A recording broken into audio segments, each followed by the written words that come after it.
والدین اور رشتہ داروں کے بعد پڑوس کے حقوق کی اہمیت عقائد عالم صلی اللہ علیہ وسلم نے بہت بیان فرمائی۔ عقائد عالم صلی اللہ علیہ وسلم نے فرمایا کہ جبرائیل علیہ السلام مجھے پڑوسی کے ساتھ حسن سلوک کی اتنی تاکید کرتے رہے کہ مجھے یہ گمان ہونے لگ گیا کہ شاید وراثت میں سے اس کو حصے دار بنایا جائے گا۔ پڑوسی کون ہے؟ جہاں انسان رہتا ہے، گھر میں ہو یا دکان ہو یا کارخانہ فیکٹری ہو، اس کے آس پاس دائیں بائیں آگے پیچھے والے یہ پڑوس ہیں۔ اور انسان کے ساتھ کام کرنے والا وہ بھی پڑوسی ہے، ساتھ اکٹھے تعلیم حاصل کرنے والا وہ بھی پڑوسی ہے، سفر میں سفر کر رہا ہے ساتھ بیٹھا ہوا ہے یہ بھی پڑوسی ہے۔ کوئی بھی کسی طرح اس کے ساتھ شریک ہو گیا گویا وہ پڑوس میں آ گیا ہے۔ پڑوس میں سب سے زیادہ حق اس کا ہے جس کا دروازہ سب سے قریب ہے، پھر اس کے بعد اس کا جو اس سے دور ہے، پھر اس کے بعد جو اس سے دور ہے۔ تو پڑوسی کے حقوق بہت ہیں۔ ان کے ساتھ رہنے کے لیے سب سے پہلے اس کے ساتھ حسن سلوک ہونا چاہیے۔ حسن سلوک یہ ہے کہ انسان اس کے ساتھ خندہ پیشانی سے ملے، جب بھی ملاقات ہو خندہ پیشانی سے ملاقات ہو۔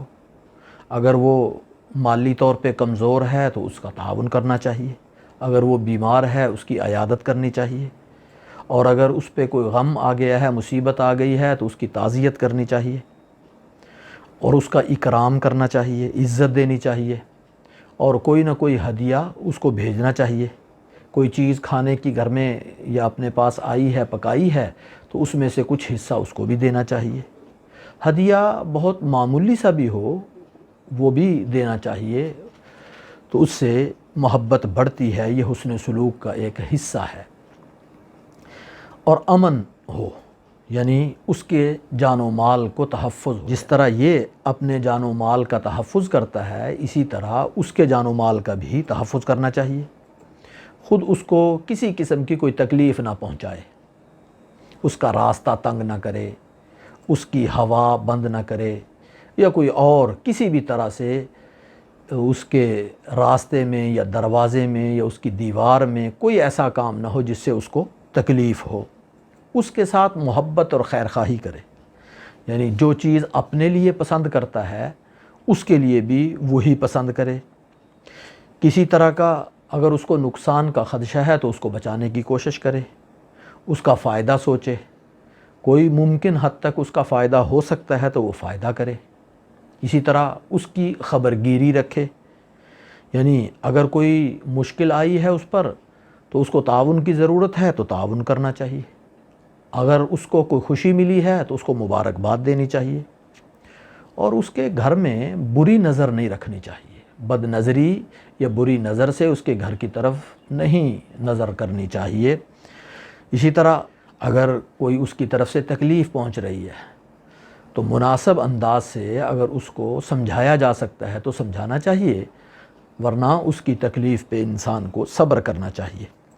اور کوئی ایسا کام جس کی وجہ سے انسان کو خود اپنے آپ کو کوئی نعمت ملی ہوئی ہے، اس نعمت کا اظہار یا اس کو نمایاں اس انداز سے نہیں کرنا چاہیے جس سے اس کو دیکھ کر یا اس کے بچوں کو دیکھ کر حسرت ہو۔ خاص طور پہ کھانے پینے کی چیزیں ہیں، اگر یہ اس کو نہیں دے سکتا یا اتنی کہ ہیں کہ یہ خود ان کا گزارا ہوگا تو ان کے سامنے اس انداز سے نہیں آنا چاہیے کہ جس سے اس کو حسرت ہو، تو یہ نہیں کرنا چاہیے۔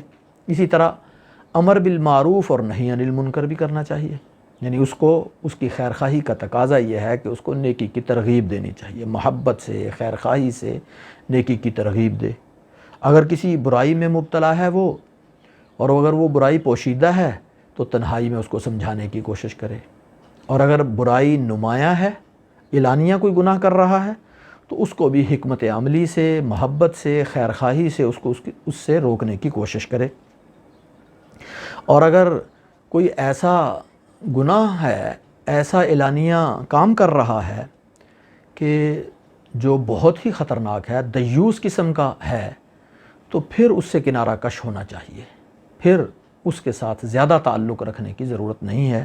اسی طرح اگر وہ کافر ہے، اپنے دین کی طرف اس کو راغب کرنے کی کوشش کر رہا ہے یا اپنے دین کی طرف بلانے کی کوشش کر رہا ہے، تو پھر اگر یہ اس کو سمجھا سکتا ہے خیر خواہی سے تو پھر تو ٹھیک ہے، وگرنہ پھر بھی اس سے کنارہ کش ہونا چاہیے۔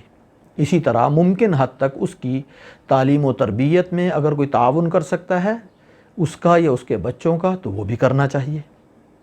یہ تو حقوق ہیں پڑوس کے، پڑوس میں کوئی بھی ہو تو اس کے لیے انسان کو یہ چیزیں خیال کرنی چاہیے۔ لیکن اگر کوئی مسلمان ہے پڑوس میں تو اس کا حق ایک تو پڑوس ہونے کا ہے اور ایک مسلمان کا بھائی ہے، اس لیے اس کی وجہ سے یہ حق دوہرا ہو جاتا ہے، دو گنا ہو جاتا ہے۔ اور اگر کوئی رشتہ دار بھی ہے تو پھر یہ ذمہ داری اور زیادہ اہم ہو جاتی ہے، 3 گنا یہ حق بڑھ جاتا ہے۔ رشتہ داری کے ساتھ یعنی رشتہ داروں کے ساتھ صلہ رحمی کرنا، ان کے ساتھ خیر خواہی محبت کرنا، تو پڑوس بھی، مسلمان بھی اور صلہ رحمی رشتہ داری کی وجہ سے بھی یہ 3 قسم کے حقوق جمع ہو جاتے ہیں۔ لہذا ان کے ساتھ خیر خواہی، محبت اور یہ ساری چیزیں عام پڑوس سے زیادہ کرنی چاہیے۔